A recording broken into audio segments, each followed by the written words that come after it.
Hello बच्चों, कैसे हो आप लोग। आई होप आप लोग अच्छे होंगे और आप लोग का तैयारी भी मस्त चल रहा होगा और लॉकडाउन के मजे भी आप लोग ले ही रहे होंगे। तो चलिए हम लोग देखते हैं क्या है। काफी सारे स्टूडेंट बोल रहे थे काफी दिन से फिजिक्स के लिए, और मैं खुद भी चाह रहा था कि फिजिक्स का सीरीज स्टार्ट करने के लिए।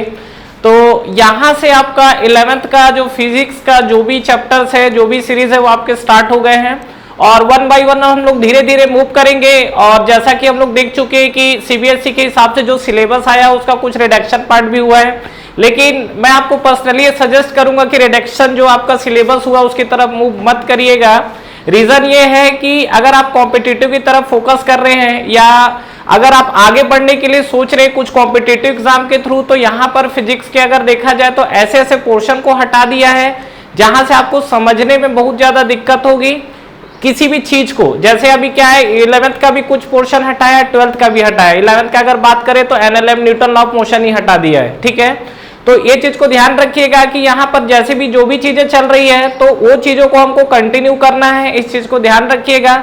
और हालांकि अगर आप सिलेबस की तरफ मूव कर रहे हैं तो ठीक है, स्किप करिए, लेकिन कहीं ना कहीं ये चीजें आपको आगे चल के प्रॉब्लम क्रिएट करेंगी। और आगे चल के कहने का मतलब ऐसा नहीं है कि 3-4 साल के बाद, इसी साल जब आप क्या फाइनल एग्जाम देने जाएंगे तो वहां पर आप कंसेप्चुअल बहुत ज्यादा अनकंफर्ट फील करेंगे, क्योंकि क्या है, कंसेप्ट के मामले में पूरा आपका साफ हो जाएगा, जीरो हो जाएंगी चीजें। तो इस चीज को ध्यान रखिएगा जो चीजें बात कर रहे हैं। तो चलिए वो सब हम लोग देखते हैं, बाकी हम लोग बीच में भी बात करते रहेंगे। और फिलहाल मैं यहाँ से देखिए जो स्टार्ट कर रहा हूँ वो आपका Newton law of motion start कर रहा हूँ। इसके जो पहले के चैप्टर है जैसे मोशन इन स्ट्रेट लाइन जो है, वहां पर आपको वो चीज सीखने के लिए डिफरेंशिएशन और कुछ इंटीग्रेशन तो खैर बहुत कम यूज है, बट डिफरेंशिएशन का बहुत ज्यादा यूज होने वाला है। तो उसके लिए हमको डिफरेंशिएशन भी पढ़ना पड़ेगा। तो अभी जैसे क्या है, मैथ्स की जो क्लासेस चल रही है तो उसमें बेसिकली दिव्यांशु सर जो अभी पढ़ा रहे हैं, तो वहां पर आपका जो मैथ्स चल रहा है उसमें उन्होंने बेसिकली डिफरेंशिएशन ही कवर कर रहे हैं। तो अगर आप लोग बायो के स्टूडेंट हैं तो नो डाउट मैथ्स आपके लिए हेल्पफुल नहीं है, बट ये जो डिफरेंशिएशन वाला पोर्शन है ये आपको प्रॉब्लम क्रिएट कर देगा। तो motion in a straight line हम लोग मूव करेंगे और उसको भी स्टार्ट करेंगे, बट एक बार आपका क्या है डिफरेंशिएशन वाला पोर्शन हो जाए और उसके बाद मैं भी यहाँ पर डिफरेंशिएशन को लेके कुछ बात करूंगा। बट फिर भी अगर आप एक बार मैथ्स के लेक्चर अटेंड कर लोगे डिफरेंशिएशन से रिलेटेड, तो आपको जो फिजिक्स वाला पोर्शन है काफी हेल्प हो जाएगा वो चीज सॉल्व करने के लिए। क्योंकि फिजिक्स आप क्या है कंसेप्चुअली जितना अच्छा समझेंगे उतना अच्छी बात है, बट ऐसा ना हो कि कैलकुलेशन में एरर चले जाए। अगर कैलकुलेशन में एरर होगा तो उसका कोई जुगाड़ नहीं है, वो आपको सिर्फ प्रैक्टिस से ही आएगा। तो इस चीज को ध्यान रखिएगा। और चलिए अभी हम लोग जो बात कर रहे हैं लॉ ऑफ मोशन का स्टार्ट करते हैं। और लॉ ऑफ मोशन में अगर आपने याद हो तो हमने क्या है ये चीजें, ये जो आपका चैप्टर है हमने 9th में भी पढ़ रखा है, लेकिन 9th में हमने जो पढ़ा है वो जस्ट हमने क्या एक ओवरव्यू देखा हुआ था कि ऐसी चीजें होती है। लेकिन अब हमको क्या है न्यूटन लॉ ऑफ मोशन के अंदर थोड़ा डेप्थ में जाना पड़ेगा, चीजों को ज्यादा एलोबरेट करना पड़ेगा, चीजों को एक्सप्लेन करके थोड़ा सा चीजों को ज्यादा क्लैरिफाइड तरीके से समझना होगा। तो चलिए हम लोग स्टार्ट करते हैं न्यूटन लॉ ऑफ मोशन की तरह। तो सबसे पहला अगर हम लोग इसमें देखिए, ये पूरे अगर चैप्टर्स पे बात करूं तो हम लोग क्या क्या पढ़ने वाले हैं। सबसे पहले हम लोग फोर्सेस को लेके इंट्रोड्यूस करेंगे, क्लासिफिकेशन देखेंगे, फर्स्ट लॉ है, सेकंड लॉ, थर्ड लॉ, उसके अलावा फ्रिक्शन भी है आपका सेकंड लॉ से जो कि डील करता है, उसके बाद लीनियर मोमेंटम है, इक्वेशन है। तो ये सब चीजें हमको कवर करना है और ये सब चीजें हम लोग कंटिन्यू क्या है यहाँ पर कंटिन्यू करते रहेंगे। तो चलिए आज जो हम लोग स्टार्ट करने वाले हैं बेसिकली आपका इंट्रोडक्शन पार्ट, और ये मैं स्टार्ट करने वाला हूँ फोर्स से लेकर। और बेसिकली अगर आप लॉ ऑफ मोशन को देखेंगे तो इसका सबसे बड़ा जो कंट्रीब्यूशन किसी साइंटिस्ट को जाता है तो नो डाउट न्यूटन, ठीक है। और न्यूटन जो है तो इन्होंने ही अपना अलग अलग लॉ दिया हुआ था जिसके बारे में हम लोग बात करेंगे और ज्यादा चीजों को क्लियर करेंगे। तो सबसे पहले हम लोग चलिए स्टार्ट करते हैं और बात करते हैं हम लोग फोर्स को लेके। तो देखिए लॉ ऑफ मोशन की तरफ, तो देखिए सबसे पहले यहाँ पर फोर्स को देखिए स्टार्ट करने से पहले मैं यहाँ पर ये आपको एक मैकेनिक्स का पार्ट बता दे रहा हूँ, क्योंकि ये कहीं ना कहीं चीजें आपको आगे मिलेंगी किस तरीके से। देखिए ये जो आपका लॉ ऑफ मोशन है ये कहीं ना कहीं जो है ये पूरा किससे डील कर रहा है, ये आपका पूरा न्यूटोनियन के हम लोग जमाने में चले गए हैं। और ये जो आपका न्यूटन है वहां का आपका क्या है उस जमाने की बात चल रही है, ठीक है। करीब करीब 1642-43 मतलब 1600 से 1700 का जो एज रहा है वो आपका क्या है बेसिकली न्यूटन्स लॉ पूरा मोशन के बारे में स्टडी चली है। और ये जो हमारा जो न्यूटन है तो उन्होंने क्या है कुछ मैकेनिक्स को लेके भी एनालिसिस किया हुआ है। और यहाँ पर जो न्यूटोनियन मैकेनिक्स आप बोल सकते हो। तो यहाँ पर जो हमारा मैकेनिक्स है वो बेसिकली हमारा 3 पार्ट में जाकर कैटेगराइज होता है, ठीक है। और ये जो हम मैकेनिक्स की बात कर रही है, कौन कौन से 3 पार्ट में कैटेगराइज होता है, इसको थोड़ा हम लेफ्ट साइड लिखते हैं यहाँ पर। ये जो हमारे पास मैकेनिक्स वाला पार्ट है ये बेसिकली हमारे पास 3 पार्ट में कैटेगराइज होता है, ठीक है। कौन कौन सा पार्ट है हमारा, सबसे पहला अगर हम लोग देखें तो यहाँ पर जो आपका है दैट इज द स्टैटिक, ठीक है। नाम आपने सुना होगा, नहीं सुने तो कोई दिक्कत की बात नहीं है, वह 1 बाय 1 एक्सप्लेन करूंगा। दूसरा हमारे पास होता है दैट इज कॉल्ड काइनेमेटिक्स, और जो हमारे पास थर्ड पार्ट होता है दैट इज डायनेमिक्स। ये हमारे पास 3 तरीके की चीजें हैं जिसके बारे में हम लोग बात कर रहे हैं। और यहाँ पे अगर मैं बात करूँ स्टैटिक्स को लेके, तो स्टैटिक का मतलब ये होता है कि बॉडी आपकी टोटली रेस्ट में रहेगी या मूव करने की टेंडेंसी होगी बट वो मूव नहीं करेगी। तो स्टैटिक में अगर हम लोग बात करें तो स्टैटिक में हम लोग सीधा सीधा ये समझ सकते हैं क्या, बॉडी एट रेस्ट, ठीक है। और बॉडी अगर रेस्ट पे है तो नो डाउट इस कंडीशन पे आपको वेलोसिटी क्या मिलेगी, 0। और जब वेलोसिटी ही 0 है तो एक्सेलरेशन भी आपका क्या हो जाएगा, 0 हो जाएगा। क्लियर।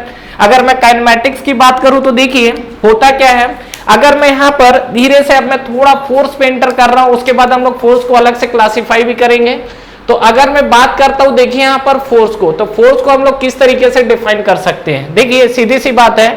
फोर्स को अगर हम लोग बात करें तो it is the external effort बोल सकते हैं, जो हमारा एक्सटर्नल एफर्ट लगता है। अब ये एफर्ट लग रहा है तो बॉडी को क्या करेगा, या तो पुल करेगा या पुश करेगा। मतलब ये जैसे हमारा कोई सरफेस है और ये हमारे पास अगर कोई बॉडी है, तो इस बॉडी पे जो अगर आप एक्सटर्नल एफर्ट लगाओगे तो 2 तरीके से, तरीके तो कई तरीके के हो सकते हैं। मतलब वो जो फोर्स आप लगाओगे उसकी टेंडेंसी क्या होगी, या तो होगी इसको पुल करने की या हो सकता है पुश करने की। आप किसी भी डायरेक्शन में अगर आप इसको लगाओगे तो टेंडेंसी क्या होगा, या तो बॉडी को मूव करने का टेंडेंसी होगा, बॉडी खींचेगा, या बॉडी को आप क्या कर रहे हो, धक्का दे रहे हो। तो यहां पर अगर मैं फोर्स को डिफाइन करूं, it is the external effort, ठीक है। और टेंडेंसी क्या होगी, पुश करने की होगी और पुल करने की होगी, ठीक है, पुल टेंडेंसी। अब ये ध्यान दीजिए कि ये जो हम लोग इस पे बात कर रहे हैं, इसका अगर मैं सिंप्लीफाई फॉर्म बात करूं तो एक्सटर्नल एफर्ट के कारण होगा क्या चीज, अगर आप किसी भी बॉडी को एक्सटर्नल एफर्ट दे रहे हैं तो क्या होगा, हो सकता है कि ये जो आपकी बॉडी है ये मान लीजिए इसका इनिशियल स्टेट है, तो इनिशियल स्टेट से ये हो सकता है कि अपना ये पोजीशन को चेंज करना स्टार्ट कर दे, पहला कंडीशन। दूसरा कंडीशन ये भी हो सकता है कि पोजीशन चेंज ना करे बट चेंज करने की टेंडेंसी हो। तीसरा कंडीशन, अगर मान लीजिए आप ज्यादा फोर्स कर रहे हैं तो हो सकता है बॉडी के डायमेंशंस में चेंजेस आ जाए, शेप और साइज में चेंज हो जाए। मतलब अगर मैं सीधा सीधा फोर्स को डिफाइन करना चाहूं तो सीधा मैं ये बोल सकता हूं क्या, it is an external effort, ठीक है। वो आपका पुश और पुल टेंडेंसी के फॉर्म में होगा। और यहाँ पे अगर हम लोग बात करें तो इस केस में आपका क्या होगा, ये जो बॉडी का पोजीशन है, तो मान लीजिए कि सपोज ये बॉडी की इनिशियल वेलोसिटी है u, और बॉडी जब फाइनल वेलोसिटी पे मूव कर रही है तो ये आपका बन गया v।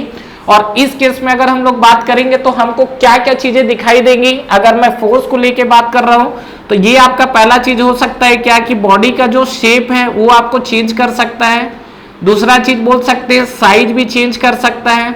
तीसरा चीज बोल सकते हैं कि डायमेंशन जो होता है, अब देखो साइज चेंज हुआ है तो डायमेंशन, एक तो आपकी क्या है, बॉडी इंटरनली डिफॉर्म होती है, ये सब हम लोग बात करेंगे। डिफॉर्मेशन का मतलब सीधा सीधा क्या है, देखिए शेप साइज ये सब चीजें आपकी क्या हो सकती है, चेंज हो सकती है, ठीक है। और डिफॉर्मेशन अगर मैं वर्ड यूज करता हूं तो डिफॉर्मेशन का क्या मतलब है, देखिए फिजिक्स में आपको 2 चीजें बहुत ज्यादा देखने में मिलेगी।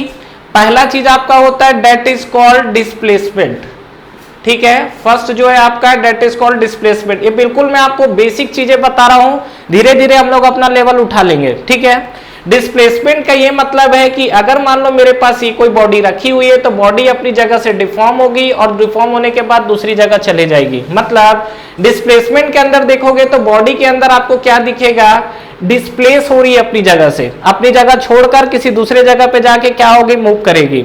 और यहाँ पे अगर मैं बात करूं डिफॉर्म को लेके, तो डिफॉर्म का मतलब सीधा सीधा क्या होता है, बॉडी का शेप और साइज चेंज होगा। किस तरीके से, देखिए यहां पर मान लीजिए कि हमने एफर्ट डाला था F, तो F डाला तो बॉडी मूव होके क्या हो गई, पोजीशन अपना चेंज कर ली।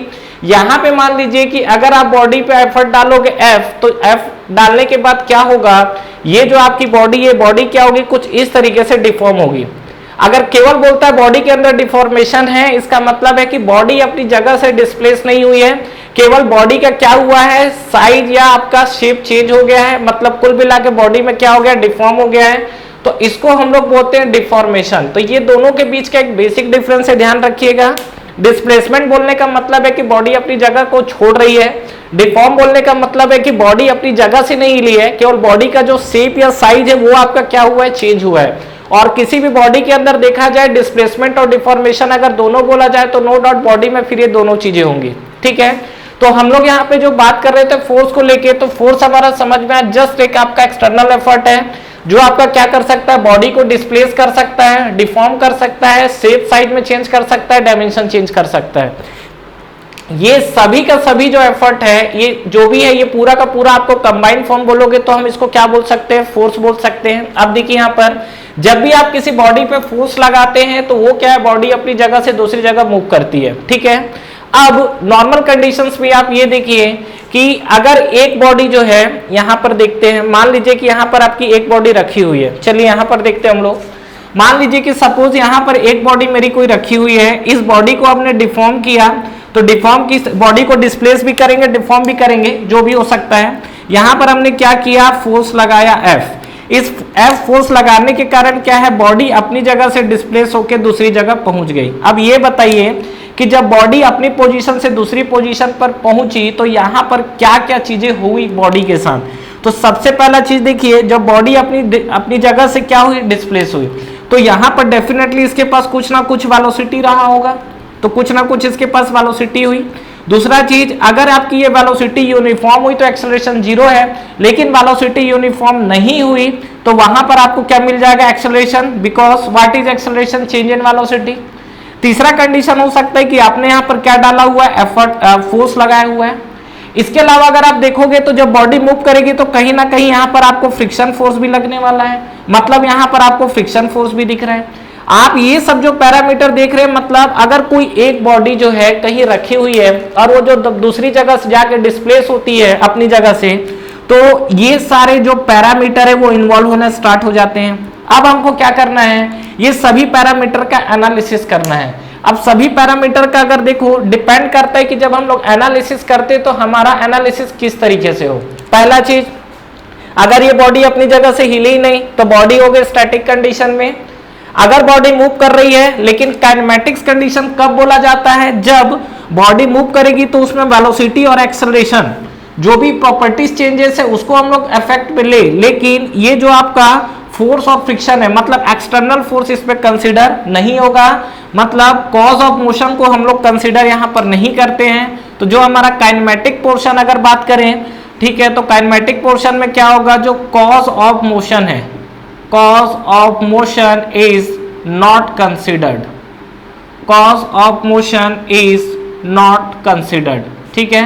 अब cause of motion क्या है, आपको जो मोशन रोकने वाला या मोशन कराने वाला क्या क्या है, या तो आपका हो सकता है क्या, एक्सटर्नल फोर्स, एक जो आपका है ये आपका क्या हो सकता है, एक्सटर्नल फोर्स, ठीक है। दूसरा अगर हम लोग बात करेंगे तो ये आपका हो सकता है फ्रिक्शन फोर्स, ये सब जो आपका एक्सटर्नल फ्रिक्शन फोर्स, ये सब फोर्स को हम लोग कंसीडर नहीं करेंगे, ध्यान रखिएगा। तो किस तरीके का क्या क्या कंसीडर होगा काइनेमैटिक्स के अंदर, इसमें आप कंसीडर करोगे किसको, वेलोसिटी को, एक्सेलरेशन को। तो ये जो हमारा पार्ट है ये काइनेमैटिक्स वाला पार्ट है। और अगर हम लोग डायनेमिक्स वाले पार्ट में अगर इंटर करते हैं तो इसमें आपका पूरा कथा कहानी, मतलब इस डायनेमिक्स में आपको वेलोसिटी, एक्सेलरेशन, जितना तरीके का फोर्स लग रहा है, चाहे सॉलिड पे लगे चाहे आपका लिक्विड पे लगे, ये सब तरीके के आपके क्या है, फोर्सेस कंसीडर है। तो यहां पे हम लोग लिख सकते हैं क्या, कंसीडर कॉज ऑफ मोशन, ठीक है, कंसीडर कॉज ऑफ मोशन, ठीक है। और ये कॉज ऑफ मोशन में फिर से आपका क्या हो जाएगा, आपका एक्सटर्नल फोर्स आ जाएगा, ये है, ठीक है। दूसरा अगर आप देखोगे तो ये आपका फ्रिक्शन फोर्स आ जाएगा। तो इस तरीके की जो अलग अलग फोर्सेस है ये आपके क्या हो जाएंगे, कंसीडर हो जाएंगे। तो ये जो हम लोग बात कर रहे हैं अभी, नॉर्मली अगर हम लोग देखें तो वैसे अगर मैकेनिक्स को देखा जाए तो जैसे हमारा फिजिक्स का सेकंड पार्ट है वहां पर हम लोग सॉलिड मैकेनिक्स, फ्लूइड मैकेनिक्स पढ़ेंगे, लेकिन नॉर्मली अगर मैं यहां पर बात करूं तो सीधा सीधा अगर आपको मैकेनिक्स को सीधा इस सॉलिड बॉडी के लिए डिफाइन करने के लिए बोल रहा है तो एक स्टैटिक है, एक काइनेमैटिक्स है और एक आपका क्या है, डायनेमिक्स पार्ट है। तो ये हमारे पास जो 3 तरीके के पार्ट है, और बेसिकली हम लोग जो लॉ ऑफ मोशन में जा रहे हैं तो हम लोग कहीं ना कहीं क्या है, डायनेमिक्स वाले पार्ट को उठाने वाले हैं। मतलब इसमें आपकी जो बॉडी के ऊपर फोर्स लगेगा, वेलोसिटी आएगी, एक्सेलरेशन आएगी, जो भी इफेक्ट है हम लोग उस बॉडी के सभी चीजों को कंसिडर करके चलेंगे। क्लियर है यहाँ तक? तो ये हमने जो बात किया है मैकेनिक्स को लेके बात किया है। चलिए अब हम लोग इस फोर्स को आगे कंटिन्यू करते हैं और बात करते हैं इस फोर्स को लेके। तो देखिए फोर्स को लेके हम लोग क्या क्या चीजें देख सकते हैं। सबसे पहला चीज, ये जो हमारा कंडीशन है, फोर्स को हमारा कहानी समझ में आया है। तो अब देखिए यहाँ पे जो आपका फोर्स की बातें चल रही है, इसका हम लोग कुछ यूनिट के बारे में देख लेते हैं कि इसका यूनिट क्या होता है। तो सबसे पहले अगर हम लोग फोर्स की बात करें तो ये कौन सी क्वांटिटी है, स्केलर है कि वेक्टर है? नो डाउट वेक्टर क्वांटिटी है। What is vector quantity? देखिए आप किसी भी बॉडी पे जब फोर्स लगाते हैं तो यह डिपेंड करता है कि आपका क्या फोर्स का डायरेक्शन क्या है, अपवर्ड है, डाउनवर्ड है, लेफ्ट टुवर्ड्स है, राइट टुवर्ड्स है, सेंटर टुवर्ड्स है, डिपेंड करता है। तो ये आपका जो है वेक्टर क्वांटिटी है। वेक्टर क्वांटिटी का मतलब आपको ये चीज क्लियर होगा क्या, जहां पर हम लोग मैग्नीट्यूड के साथ साथ हम लोग क्या करते हैं, डायरेक्शन को भी रिप्रेजेंट करते हैं। ठीक है, तो ये जो हमारे पास है इसको, ये हमारा क्या फोर्स वेक्टर क्वांटिटी है। नेक्स्ट बात करते हैं यूनिट को लेके, और यूनिट से मैं आपको एक चीज पहले मैं आपको क्लियर कर दूं, क्या यूनिट को हल्के में मत लेना। यूनिट ऐसा चीज है, आपका कंसेप्ट तो क्लियर हो जाएगा लेकिन यूनिट ऐसा चीज है जो आपका कैलकुलेशन गलत करवा देगा। ठीक है, तो ये ध्यान रखिएगा, यूनिट बहुत बड़ा रोल प्ले करता है। और जब भी आप, चाहे आप स्कूलिंग का एग्जाम दे रहे हो, चाहे आप सीबीएसई का एग्जाम दो, ठीक है, सीबीएसई का एग्जाम दीजिए, चाहे आप नॉर्मल कंडीशन में जेई का एग्जाम दो, नीट का एग्जाम दो, वहां पर आपको जो यूनिट है, यूनिट एक बहुत बड़ा रोल प्ले करेगा। तो यूनिट को आप बिल्कुल कंफ्यूजन में मत रखना, उसको बिल्कुल आप क्लियर करते चलिए। चलिए बात करते हैं यहाँ पर। तो देखिए यूनिट की अगर हम लोग बात करें तो इसको समझने के लिए देखिए, नॉर्मली जो फोर्स है ये हमारा न्यूटन सेकंड लॉ से आता है, इसको हम लोग सेकंड लॉ में पढ़ेंगे, हालांकि आपने पढ़ रखा होगा। ये मैं F इक्वल टू एम इसलिए लिख रहा हूं क्योंकि मुझे क्या यूनिट से रिलेटेड कुछ बातें करनी है। ठीक है, तो यहां पर अगर हम लोग बात करें तो देखिए इसके दो टाइप के यूनिट होते हैं। यूनिट में एक हमारा होता है SI यूनिट होता है, ठीक है, और एक हमारे पास होता है, वो हमारे पास है CGS यूनिट। नाम आपने सुना होगा, SI है सिस्टम इंटरनेशनल या इंटरनेशनल सिस्टम यूनिट, और ये आपका क्या है, सेंटीमीटर ग्राम सेकंड यूनिट। और यहाँ पे अगर हम लोग बात करें SI यूनिट को लेके, तो बताइए, ये तो आपको शायद पता ही होगा, जो हमारा फोर्स है तो इसकी SI यूनिट क्या होती है, न्यूटन। और CGS यूनिट क्या होता है, इसका CGS यूनिट होता है डाइन। ठीक है, डायन नहीं है, डाइन है। ठीक है, तो ये आपका डाइन है और ये आपका न्यूटन है। बात ही यूनिट आया कहां से, तो यहां पर आप देख सकते हो क्या, F equal to M A. Mass जो है, मास की यूनिट क्या होती है, केजी। एक्सेलरेशन की यूनिट क्या होती है, मीटर पर सेकंड स्क्वायर। तो फाइनली केजी मीटर पर सेकंड स्क्वायर, हम लोग इसको क्या बोलते हैं, न्यूटन बोलते हैं। तो यहाँ पे अगर हम लोग बात करेंगे तो ये जो हमारा है न्यूटन है, तो केजी मीटर पर सेकंड स्क्वायर न्यूटन है। तो ये हमारे पास न्यूटन। डाइन को अगर आप रिप्रेजेंट करोगे तो यहाँ क्या है, ग्राम हो जाता है, तो केजी को हम लोग क्या लिखेंगे, ग्राम लिखेंगे। और यहाँ पर जो मीटर है, मीटर को हम लोग क्या लिखेंगे, सेंटीमीटर लिखेंगे। और बाकी ये आपका second square as it is है। तो अगला क्वेश्चन यहाँ से ये अराइज होता है कि न्यूटन बड़ा है कि डाइन बड़ा है। डेफिनेटली आपको न्यूटन यूनिट बड़ा है, क्योंकि ये न्यूटन में आपको क्या दिखता है, न्यूटन में आपको केजी मीटर पर सेकेंड स्क्वायर, यही आपको दिख रहा है। तो अगला क्वेश्चन ये है कि अगर मैं 1 न्यूटन की बात करूंगा तो 1 newton equal to how much dyne. ठीक है, तो ये बताओ आपका कितना होगा। तो यहाँ पे अगर बात करें तो देखिए, इसको आपको याद है तो अच्छी बात है, लेकिन इस तरीके की बहुत सारे यूनिट्स आपको दिखेगी। आप हर चीज को माइंड में जबरदस्ती याद नहीं रख सकते हो, और याद अगर आप रख सकते हो तो ये आपकी बहुत बड़ा कैपेबिलिटी है, अच्छी बात है। तो यहाँ पे अगर 1 न्यूटन और डाइन को अगर हमको कन्वर्ट करना हो तो देखो क्या कर सकते हैं। 1 न्यूटन में कन्वर्ट करने का तरीका देखिए, न्यूटन को हम लोग लिखते हैं क्या, केजी मीटर पर सेकंड स्क्वायर। ठीक है, इक्वल टू ये आपको मिलेगा डाइन। इसको हम लोग कन्वर्ट करना है, तो कन्वर्ट इसमें करना है, तो ये बताइए केजी है, 1 केजी में कितना हो जाएगा, 1000 ग्राम हो गया। तो यहाँ पर हमने लिख लिया 1000 ग्राम। उसके बाद देखिए क्या है, मीटर, और यहाँ पर क्या है, सेंटीमीटर। तो यहाँ पर हमने लिख दिया क्या, 100 सेंटीमीटर। और यहाँ पे बात करेंगे सेकंड स्क्वायर, तो second square as it is है। तो अब आपका यूनिट ग्राम सेंटीमीटर पर सेकंड स्क्वायर आ गया। तो मतलब यहाँ पर हम लोग लिख सकते हैं क्या, 10 टू पावर 5 डाइन, यहाँ पर लिख देते हैं, this is the 10 to power 5 dyne. Clear है यहाँ तक। तो 1 न्यूटन इक्वल टू, ये हमको रिलेशन मिल गया 10 टू पावर 5 डाइन। ठीक है, एक और यूनिट होता है, देखिए क्या होगा। तो ये आपको चीज क्लियर हुआ। अब देखिए यहाँ पर क्या है, उसी तरीके से हमारा एक ग्रेविटेशनल यूनिट भी डिफाइन होता है। तो ग्रेविटेशनल यूनिट को भी हम लोग डिफाइन कर लेते हैं। यहाँ पर आपने किलोग्राम फोर्स सुना है, जो किलोग्राम वेट होता है या किलोग्राम जो फोर्स होता है, उस केस में आपको देखिए क्या मिलेगा। यहाँ पर बात करते हैं ग्रेविटेशनल यूनिट। ये जो अभी हमने बात किया है, ये हमारा जो है आपका एसआई यूनिट और सीजीएस यूनिट जैसे हमने देखा हुआ है। नेक्स्ट हम लोग देखते हैं क्या इसका ग्रेविटेशनल यूनिट आपको क्या मिलेगा। तो ग्रेविटेशनल यूनिट में अगर हम लोग बात करें तो अगेन यहाँ पर एक एसआई यूनिट होता है और एक आपका क्या है सीजीएस यूनिट होगा। और अगर मैं एसआई यूनिट की बात करूं तो एसआई यूनिट में ये जो आपको मिलता है ये आपका होता है किलोग्राम फोर्स, या इसी को हम लोग क्या लिखते हैं किलोग्राम वेट, ठीक है। और यहाँ पे अगर हम लोग बात करें सीजीएस यूनिट में तो इसको हम लोग लिखते हैं ग्राम फोर्स, या इसी को हम लोग लिखते हैं क्या ग्राम वेट। ये आपका ये कंडीशन है एसआई और सीजीएस के लिए। और अगर हमको पता हो तो जो हमारा 1 kgf होता है, 1 kgf इक्वल टू होता है आपका 9.8 न्यूटन। ये ध्यान रखिएगा, ये आपको रिलेशन बहुत ज्यादा यूज होने वाला है, इंपॉर्टेंट रिलेशन है। जो हमारा 1 kgf होता है वो 9.8 न्यूटन के बराबर होता है। बाकी आप चाहो तो इसको भी कन्वर्ट कर सकते हो डाइन में, किस तरीके से, ये आपको किलोग्राम फोर्स है, इसको आप लिख सकते हो क्या 1000 ग्राम फोर्स लिख सकते हैं। और यहाँ पर अगर मुझे ये न्यूटन है तो न्यूटन हमारा क्या है केजी मीटर पर सेकंड स्क्वायर। तो फाइनली अगर आप देखोगे तो देखो 9.8 न्यूटन है, 1 न्यूटन में 10 टू पावर 5 डाइन है। तो 9.8 इंटू 10 टू पावर क्या कर देते हैं 5 डाइन लिख देते हैं। तो यहाँ पर देखिए क्या हो जाएगा, ये आपका 3 है तो यहाँ पर 10 टू पावर 2 बचा, और 10 टू पावर 2 है तो आपका क्या हो जाएगा 980 डाइन, ठीक है। तो यहाँ पर हम लोग ये भी एक रिलेशन हमारे पास मिल गया क्या कि 1 GF 1 gram force equal to आपका क्या मिल जाएगा 980 डाइन मिल जाएगा। तो इस तरीके से आप क्या है एक यूनिट को दूसरे यूनिट में आप इजिली कन्वर्ट कर सकते हो, डिपेंड करता है कि आपका क्या कंडीशन दिया हुआ है। तो जरूरत से ज्यादा यहाँ पर चीजों को रटने की जरूरत नहीं है। यहाँ पर जो मैं चीज आपको बताया हूँ ये चीज आपको निकालने आना चाहिए, और आपको जो याद रखना है वो क्या क्या याद रखना है। पहला 1 newton equal to 10 to power 5 dyne, और इसकी एसआई यूनिट जो न्यूटन होती है ये, और ये आपका नेक्स्ट रिलेशन। ये चीजों को आपको क्या करना है याद रखना है। तो अभी तक हमने जो थोड़ा फोर्स के बारे में देखा हुआ और उसका कुछ जो यूनिट था उस यूनिट के बारे में देखा हुआ है। नेक्स्ट हम लोग बात करते हैं क्लासिफिकेशन को लेके कि हमारे पास फोर्स जो है फोर्स हमारा किस तरीके से क्लासिफाई होता है। तो ये चीज बताइए कि अगर मैं फोर्स को लेके बात करता हूं तो जरूरी है क्या कि जब दो बॉडी डायरेक्ट कांटेक्ट में आएंगे तभी आपको फोर्स मिलेगा। मतलब दो बॉडी, अगर आपकी कोई भी दो बॉडी है, मान लीजिए कोई दो बॉडी है, ये दो बॉडी आपके डायरेक्ट कांटेक्ट में आएंगे तभी फोर्स लगेगा, ऐसा है कि ये कंडीशन भी पॉसिबल है कि अगर दो बॉडी एक दूसरे से डायरेक्ट फिजिकल कांटेक्ट ना बनाए और इनके बीच में गैप रहे तो भी आपका फोर्स लग सकता है। तो नो डाउट अगर हमने पढ़ा होगा 9th में भी पढ़ा है 10th में भी पढ़ा है, हमारे पास कई तरीके के फोर्सेस थे, जैसे ग्रेविटेशनल फोर्स।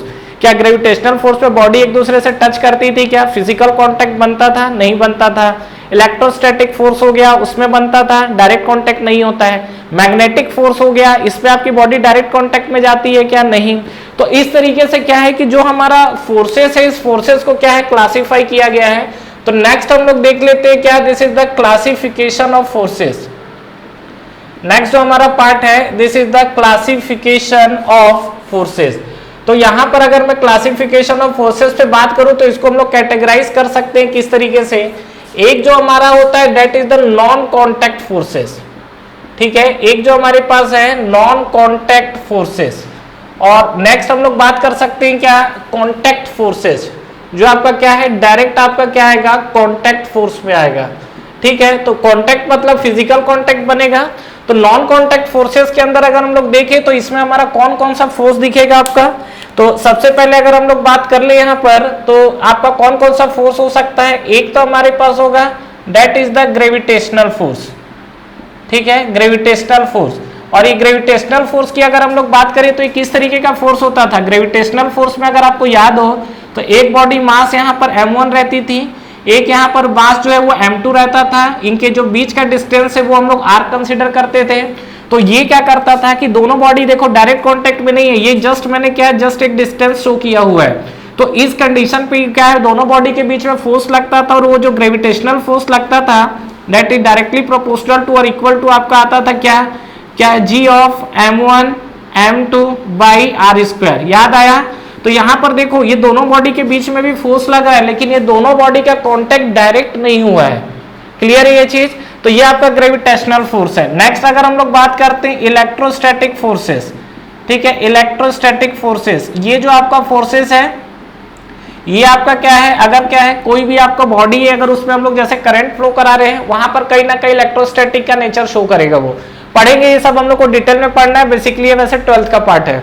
नेक्स्ट अगर हम लोग बात करते हैं मैग्नेटिक फोर्स, मैग्नेटिक फोर्स हमने रिसेंटली अभी 10th में पढ़ा होगा कि हमारे पास जो मैग्नेटिक फोर्स होता है वो क्या होता है, कि आपको याद हो कि अगर मेरे पास कोई करंट कैरिंग वायर है और उसमें अगर हमारा करंट फ्लो करा दिया जाए इस तरीके से, तो इसके आसपास क्या है, खुद ब खुद मैग्नेटिक फील्ड जनरेट हो जाता है। मतलब यहाँ पर कोई भी आप क्या है, अगर आप कोई ऐसा पार्टिकल रखते हैं क्या है जिसमें मैग्नेटिक प्रॉपर्टी हो, तो वो क्या है, तुरंत खुद ब खुद अट्रैक्ट हो जाता है।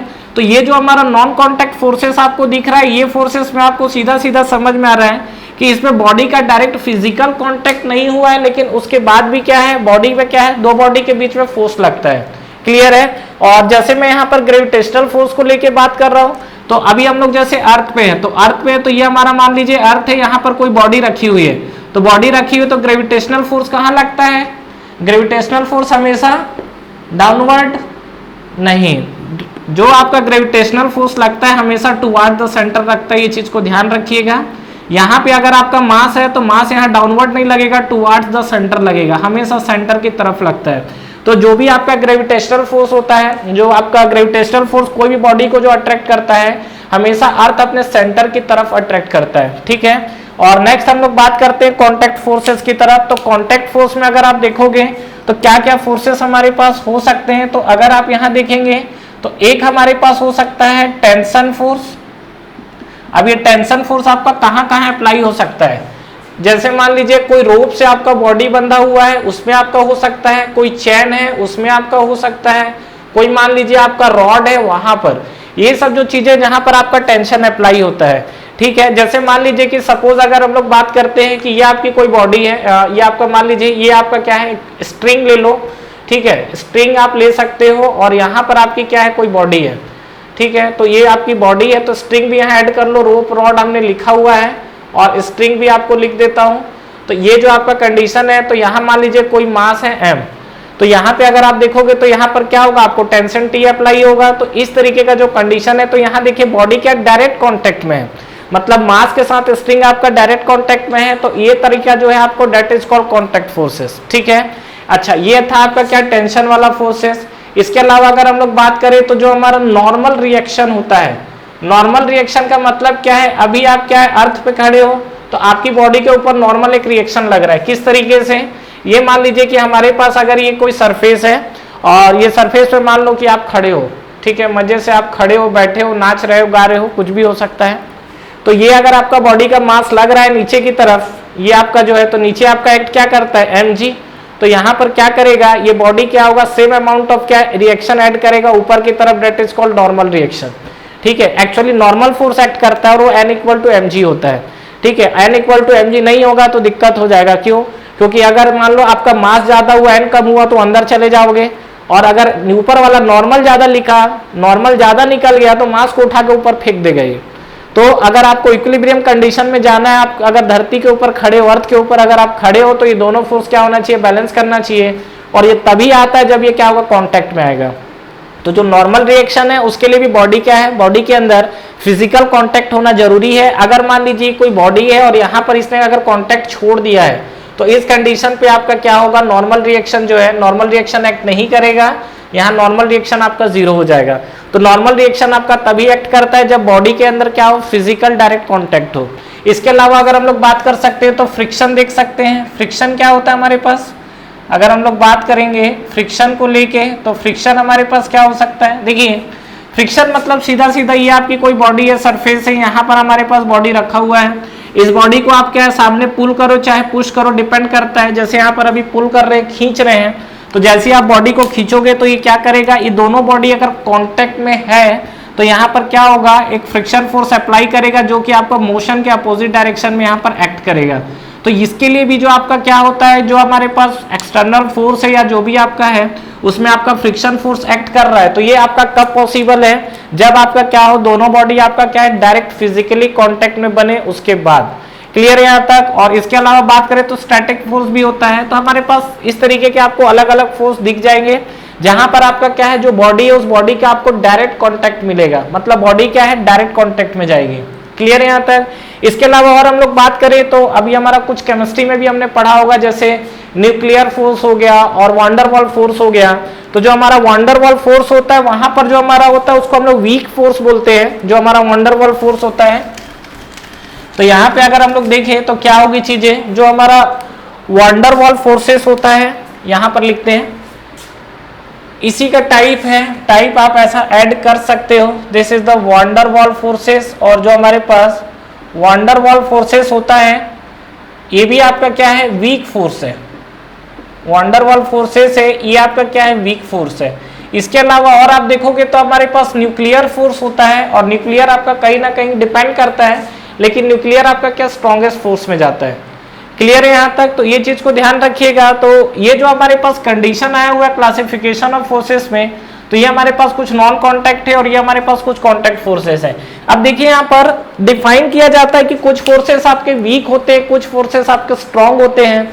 तो इसको हम लोग किस पैरामीटर पे डिफाइन करते हैं कि कौन सा फोर्स मेरा वीक है, कौन सा फोर्स मेरा स्ट्रॉन्ग है, कुछ तो रेफरेंस होगा। जैसे हम लोग क्या है, पॉजिटिव और नेगेटिव को डिफाइन करते हैं तो एक जीरो रेफरेंस लेते हैं, और जीरो रेफरेंस के रेस्पेक्ट में हम लोग क्या है, पॉजिटिव और नेगेटिव को हम लोग डिफाइन करते हैं। ठीक उसी तरीके से अगर हम लोग यहाँ पे बात करें तो हम लोग क्या है, जैसे हमारे पास अलग अलग तरीके के जो फोर्सेस दिख रहे हैं, तो यहाँ पे अगर हम लोग बात करें तो क्या क्या हम लोग डिफाइन कर सकते हैं। तो देखिए सबसे पहला चीज, यहाँ पर अगर मैं रेफरेंस पॉइंट की बात करूं तो जो हमारा ग्रेविटेशनल फोर्स होता है वो हमारा रेफरेंस पॉइंट होगा। क्या, ये जो हमारे पास ग्रेविटेशनल फोर्स होता है, this is the gravitational force. ये हमारे पास जो ग्रेविटेशनल फोर्स है इसको हम लोग रेफरेंस लेते हैं। ठीक है, ये हमारे पास रेफरेंस पॉइंट है। और ध्यान रखिएगा यहाँ पर मैं फोर्स के स्ट्रेंथ को लेके बात कर रहा हूँ, जो हमारे पास फोर्स है उसके स्ट्रेंथ को लेके बात कर रहा हूँ। तो जो ग्रेविटेशनल फोर्स है ये हमारे पास रेफरेंस पॉइंट है। और आपको पता हो तो ग्रेविटेशनल फोर्स में जो आपकी जी की यूनिट है बहुत स्मॉल होती है। ठीक है, मतलब कोई भी दो बॉडी के बीच में अगर आप देखोगे तो क्या है, जैसा जैसा डिस्टेंस बढ़ेगा फोर्स तो कम हो रहा है, बट उनके बीच में लगने वाला फोर्स क्या होता है, बहुत कम होता है। तो यहाँ पर अगेन हम लोग जैसे वीक फोर्स को डिफाइन करेंगे तो वीक फोर्स की जो हमारी कैटेगरी होती है, ये अगर आपका जो भी हमारे पास फोर्स लग रहा है ये आपका इंटू 10 टू पावर आप कर दो 25, तो ये जो हमारे पास फोर्स है ये हमारा वीक फोर्स की कैटेगरी में आता है। अगर हम लोग बात करते हैं इलेक्ट्रोमैग्नेटिक फोर्स का, यहाँ पे अगर हम लोग बात कर रहे हैं क्या, इलेक्ट्रोमैग्नेटिक फोर्स का, ये सब चीजें आपको कॉम्पिटिटिव एग्जाम में हेल्प करेगी। जो आपका इलेक्ट्रोमैग्नेटिक फोर्स है इसका जो स्ट्रेंथ होता है ये 10 टू पावर आपका कितना होता है, 36 होता है। इसके बाद अगर हम लोग बात करेंगे स्ट्रॉन्ग फोर्स का, ठीक है, तो जो हमारे पास स्ट्रॉन्ग फोर्स होते हैं इसका जो आप मैग्नीट्यूड देखोगे तो करीब करीब इंटू 10 टू पावर क्या होता है, 38 होता है। क्लियर है यहाँ तक। तो इस चीज को ध्यान रखिएगा। तो ये हमारे पास कुछ 4 तरीके के जो फोर्सेस लगे हैं। और यहाँ पे अगर हम लोग बात करें तो ये आपका जो हो जाएगा क्या, कि ये जो आपके वीक वाले फोर्स है इस पे जो मैं बात कर रहा हूँ, इस पोर्शन को हम लोग थोड़ा रफ करते हैं और देखिए यहाँ पर क्या होगा। ये जो हमारे पास दो तरीके के फोर्स है, स्ट्रॉन्ग फोर्स और वीक फोर्स। ये बेसिकली हमारे पास जो है this is the short range. ठीक है, शॉर्ट रेंज का मतलब ये है कि यहाँ पर जब तभी एक्ट करेगा जब दो बॉडी का डिस्टेंस क्या होगा, शॉर्ट रेंज पे होगा। ठीक है, और यहाँ पे अगर हम लोग बात करेंगे ये वाले पोर्शन को लेकर, ये पोर्शन को लेकर बात कर रहे हैं ग्रेविटेशनल फोर्स और इलेक्ट्रोमैग्नेटिक फोर्स, तो यहाँ पर जो आपकी एक्ट करेगी ये आपका यूज होता है कहाँ पर, लॉन्ग रेंज के लिए। ठीक है, ये जो हमारे पास यूज हो रहा है ये हमारे पास यूज होता है कहाँ पर, लॉन्ग रेंज के लिए।